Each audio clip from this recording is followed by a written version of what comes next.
আবু তহা আদনান, সে কিন্তু মূলত মাদ্রাসার না, একজন জেনারেল শিক্ষিত ছিল। ওখান থেকে সে ইচ্ছা করেছে যে আমি আলেম হব, তো মাদ্রাসায় ফাঁকে ফাঁকে পড়ে এখন আলহামদুলিল্লাহ উলামা ইকরামদের সোহবতে আলেমদের কাতারে নিজের নামটা লেখানোর চেষ্টা করতেছে।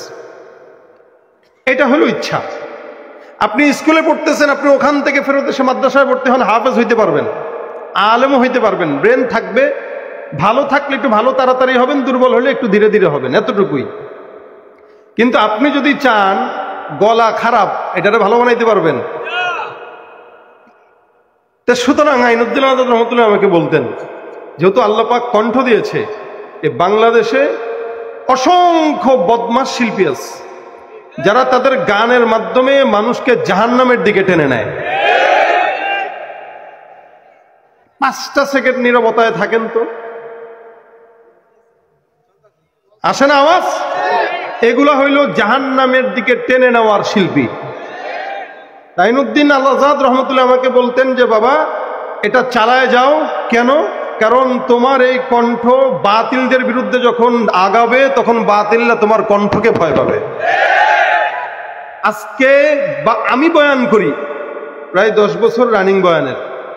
এই বয়ানের ফাঁকে ফাঁকে যে গজল গাই, একসময় বাংলাদেশের অসংখ্য বক্তারা বিরোধিতা করতে গোপনে গোপনে, যে কি শুরু করছে সে, স্টেজে উঠা গজল টান দেয়। যারা পারে না এদের আফসোস লাগে যে আমরা তো পারি না, আর এ অগোছালো মজলিসকে 2টা টান দিয়া জমা দেয়। তো দেখা যায় যারা এটা পারছে না তাদের একটু কষ্ট লাগে, তো কষ্ট থেকে অনেক সময় উল্টাপাল্টা বলে ফেলতো। এখন দেখি অনেকে না পারলেও চেষ্টা করে সাঈদ আহমদ কোনটা গায় ওইটা গাওয়ার। কেন এটা? কারণ 1 ঘন্টার বয়ানে যতটুকু আমি বললাম, এই ছেলেটা যা যা কথা বলছে, বলেন তো সব কথা চলে আসছে কিনা? এখন এই কথাগুলো বলতে গেলে আমার 1 ঘন্টা বয়ান করতে হবে, কিন্তু সে 5 মিনিটের একটা গজলে আপনাদেরকে বোঝায় দিছে। সুতরাং কণ্ঠ সৈনিক বেশি বেশি দরকার, কারণ এটা দান কার? মানে আপনি যদি আমার এই কণ্ঠের বিরোধিতা করেন, তার মানে আপনি আল্লাহর বিরোধিতা করলেন। কণ্ঠ খারাপ না, খারাপ হইল কণ্ঠ নিয়ে ব্যবসা করা, কণ্ঠ নিয়ে মানুষকে জাহান্নামের দিকে ডাকা, কণ্ঠ নিয়ে মানুষকে গোমরাহির দিকে ডাকা। আলহামদুলিল্লাহ আমরা আমাদের কণ্ঠের জবান দিয়ে মানুষকে ইসলামী সংস্কৃতির দিকে ডাকছি, অন্যায় দুর্নীতি সন্ত্রাসী চোর চোরটাদের বিরুদ্ধে আচরণ কথা বলছি। এটা আমাদের মিশন। আজকে এ যা করেছে, তার চক্ষু না থাকলেও চোখওয়ালাদেরকেও সে চক্ষু, অন্তরের চক্ষু খুলে দিতে পেরেছে। তার চক্ষু নাই, কিন্তু যাদের চোখ আছে এরা চোখ থাকতে অন্ধ হওয়ার পরেও এই অন্ধ মানুষটা চোখওয়ালাদেরকে সজাগ করে দেওয়ার চেষ্টা করেছে। এই জন্য কণ্ঠওয়ালা দরকার আছে না নাই? এরকম কবিতার মাধ্যমে সঙ্গীতের দরকার আছে না নাই? আমি এখানে বসার সাথে সাথে আমার এ লোক কইতেছে, কি এ লোকের মাহফিলের আজকে মাদ্রাসার সভাপতি না, ইনি বলতেছে যে পোলাপান কিন্তু অপেক্ষায় গজলের। আমি শোনেন, আমি এখানে গজল গাইতে আসি নাই, আমি ওয়াজ করতে আসছি। ওয়াজের ফাঁকে যদি 2-1টা পড়ে যায় তাহলে একটু দিয়ে দিব। সেটার জন্য আপনারা চুপ করে বসে থাকলে হবে? যতক্ষণ আমি আছি ততক্ষণ ময়দানটাকে জিহাদের ময়দান বানাইতে হবে। জবান খুলে বলেন লিল্লাহে তাকবীর।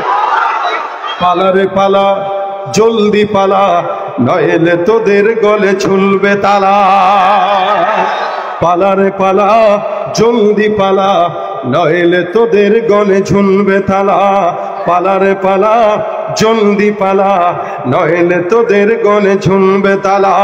হক আসছে বাতিল তো কাঁপছে, হক আসছে বাতিল তো কাঁপছে, ছিনিয়ে নেব মোরা জয়ের মালা। পালা রে পালা, জলদি পালা, নইলে তোদের গলে ঝুলবে তালা। পালা রে পালা, জলদি পালা, নইলে তোদের গলে। ইতিহাস থেকে যারা শিক্ষা নেয় না, ওদের কপালে এমনই হয়। পরের কথায় শুধু করে নাচানাচি, মেশক দেখে পায় কামানের ভয়। ইতিহাস থেকে যারা শিক্ষা নেয় না, ওদের কপালে এমনই হয়, পরের কথায় শুধু করে নাচানাচি, মেসওয়াক দেখে পায় কামানের ভয়।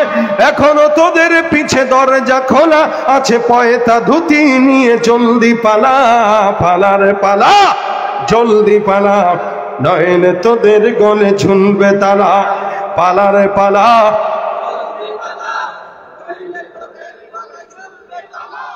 হক আসছে বাতিল তো কাঁপছে, হক আসছে বাতিল তো কাঁপছে, ছিনিয়ে নেব মোরা জয়ের মালা, পালার পালা জলদি পালা, নইলে তোদের গলে ঝুলবে তালা, পালার পালা জলদি পালা, নইলে তোদের গলে ঝুলবে তালা। ঠিক কিনা? কোনো অন্যায়ের প্রশ্রয় দেওয়া যাবে? আল্লাহ আমাদেরকে ন্যায়ের প্রতীক হিসেবে চলার তৌফিক দান করুন। আমি আপনাদের সামনে একটা আয়াতের অংশ বিশেষ তেলাওয়াত করেছি। এই আয়াতের অনুকূলে কিছু কথা শুনেন। আল্লাহ পাক রব্বুল আলামিন বান্দাকে দুইটা কাজ করতে বলেছেন, দুইটা কাজের আদেশ এবং নিষেধ করেছেন আয়াতে। জমিনে আমরা যারা বসবাস করছি, বানানোর পিছনে, সৃষ্টির পিছনে আল্লাহ পাকের কিছু উদ্দেশ্য, মাকসাদ আছে। এটা আপনারাও জানেন, আমিও জানি। কি বলেন তো, কি মাকসাদ? ইবাদত। মা খালাকতুল জিন্না ওয়াল ইনসা ইল্লা লিয়াবুদুন। এটার ভিতরে সব কিছু আল্লাহ যা বলেছেন এটা মানা, যেটা নিষেধ করেছেন ওইটা থেকে বেঁচে থাকা, এটাই ইবাদত।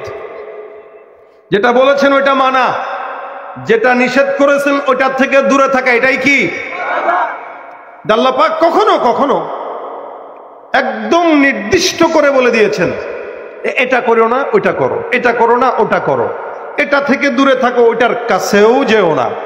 এভাবে আল্লাহ পাক অসংখ্য ওয়াজ বান্দাকে করেছেন।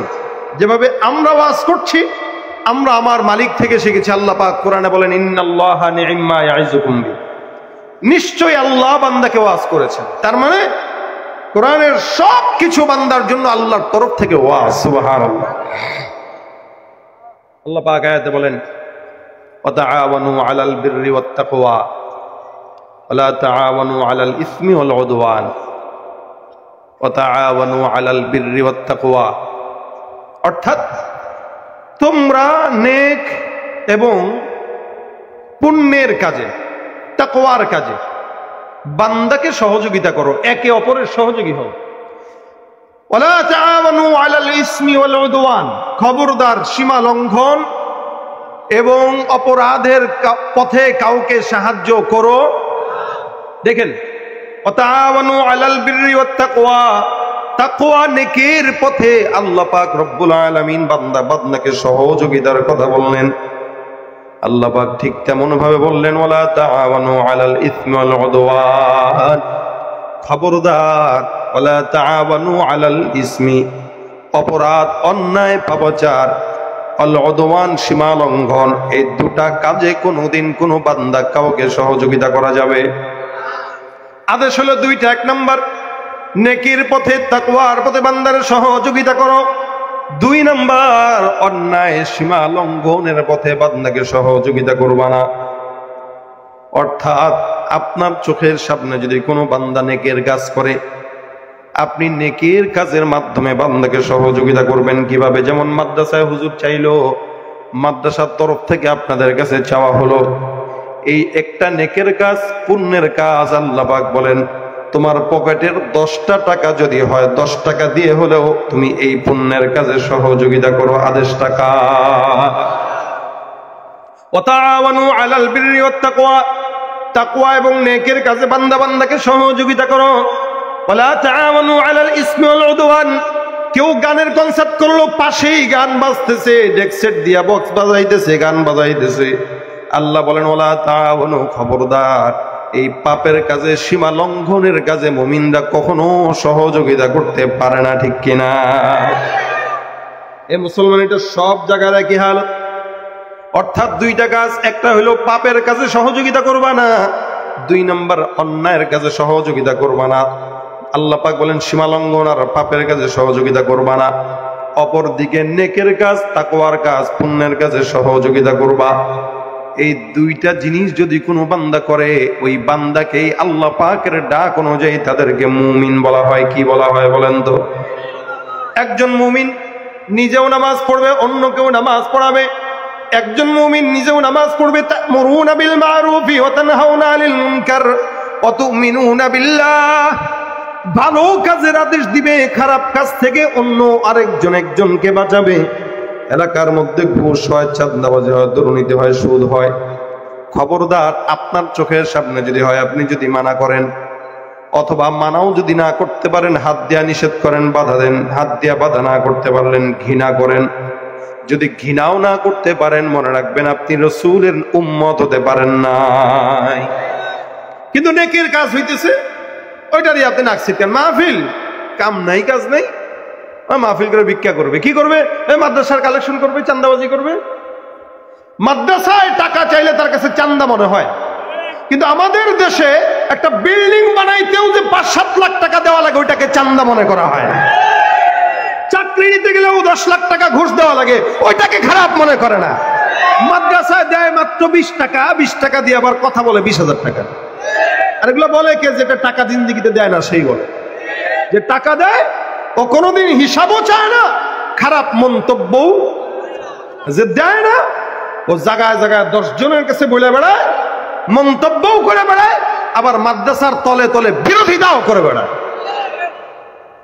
এই হইল হালত সমাজের। এজন্য আল্লাহ বলেন, খবরদার তোমরা নেকির রাস্তায় সহযোগিতা করো, নেকের পথে সহযোগিতা করো। অন্যায়ের পথে কোনো সহযোগিতা করা যাবে, অন্যায়ের পথে সহযোগিতা করো না, এটা আল্লাহ পাকের আদেশ। নেকের কাজ যেমন শীতের কাল, এই শীতের কালে, এই শীতের সময়ে আমাদের দেশে অসংখ্য গরিব অসহায়রা আছে কিনা নাই? রাস্তার কিনারায় কম্বল ছাড়া শুয়ে এরকম ভাবে কাঁপতে থাকে। আপনার কোটি কোটি টাকা, আপনি গানের কনসার্ট করতেছেন, আপনি এলাকার মানুষকে চান্দা দিতেছেন, সব করতেছেন, বিদেশে ঘুরতে যাচ্ছেন, নির্বাচন কেন্দ্রিক বহুত খরচ করছেন, নির্বাচনের আগে বহুত কথা বলছেন। এখন বোঝা যাবে কম্বল কতগুলো আমাদের এলাকার মানুষ পায়। এখন বোঝা যাবে, যদি ঠিক মতো পায় বুঝতে হবে নির্বাচনের আগের কথা আর পরের কথা সমান।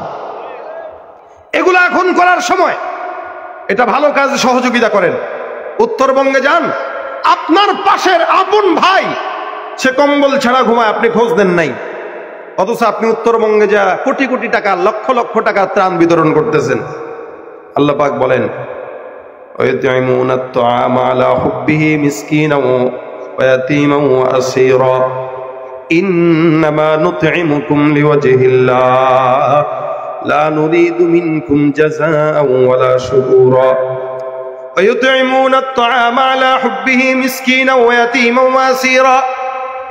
আল্লাহ পাক বলেন, তোমরা যারা ঈমানদাররা আছো, ঈমানদাররা খাওয়াবে কাদেরকে? মিসকিনদেরকে। ওয়ায়ুতিমুনা আত-তাআমা আলা হুব্বিহি মিসকিনা, এরা মিসকিনদেরকে খাওয়াবে, এতিমদেরকে খাওয়াবে, বন্দীদেরকে খাওয়াবে। হ্যাঁ হ্যাঁ, এটা আল্লাহর তরফ থেকে একটা আদেশ। এটাই হলো ভালো কাজের সহযোগিতা। এটা কার জন্য খাওয়াবে বলে? মিন আলা হুব্বিহি, আল্লাহর ভালোবাসায়। কার ভালোবাসায় বলেন? আপনার পাশের এলাকার মানুষ খাবার পায় না, তাকে সুন্দর করে খাবার খাওয়ায় দেন। কম্বল নাই, কম্বল বিতরণ করেন। শীতের মধ্যে কষ্ট পায়, তাকে একটা ঘর বানায় দেন। আল্লাহ পাক বলে, ইমানদাররা বান্দাকে খাবার খাওয়ায়। কাকে? মিসকিনকে। যার ঘরে খাবার থাকে না, কিন্তু কারোর কাছে চাইতেও পারে না। আপনার পাশে অনেক বান্দারা আছে যারা মানুষের কাছে হাত পাততে না পারলেও এই সমাজের ভিতরে কোনো মানুষ তাদের খোঁজ নেয় না। আর ভিক্ষুকরা প্রতিনিয়ত টাকা কামায় কামায় গ্রামের মধ্যে সে 2 তলা বিল্ডিং এর মালিক হয়ে আছে না? ভিক্ষুকদেরকে দেয় ঠিকই, পাশের বাড়ির যে অভাবগ্রস্ত, কারো কাছে চাইতে পারে না, তাকে দেয় না। এই জন্য আল্লাহ বলেন, তাম খাওয়াবা কাকে? খাবার খাওয়াবা মিসকিনকে, এতিমকে, যার বাবা নাই মা নাই, এতিম এদেরকে, অথবা বন্দীদেরকে। এই যে স্লোগান দিয়ে দিয়ে ওলামা একরামদেরকে আপনারা জেলখানায় পাঠান, আর ইউটিউবের ভাইদের উল্টা পাল্টা থামলেনের কারণে ওলামা একরামদের দ্বন্দ্ব লাগে আর জেলখানায় যায়। কোনোদিন কি দেখেছেন বা কোনোদিন কি গিয়েছেন কোন আলেমদেরকে বন্দি আলেমের বাসায় একটু চাউল পাঠাই, খাবার পাঠাই, কোন বন্দি আলেমের ঘরে একটু 10,000 টাকা পাঠাই দিছেন? দেন নাই। কিন্তু খুব বলেন মুক্তি চাই, মুক্তি চাই। মুক্তি দিয়া কি হবে? আপনি মুক্তি চাওয়ার আগে যেহেতু সে বন্দি, আপনার আমার উচিত এই বন্দি আলেমদের ঘরে 10,000 টাকা পাঠানো, কারণ এদের মামলা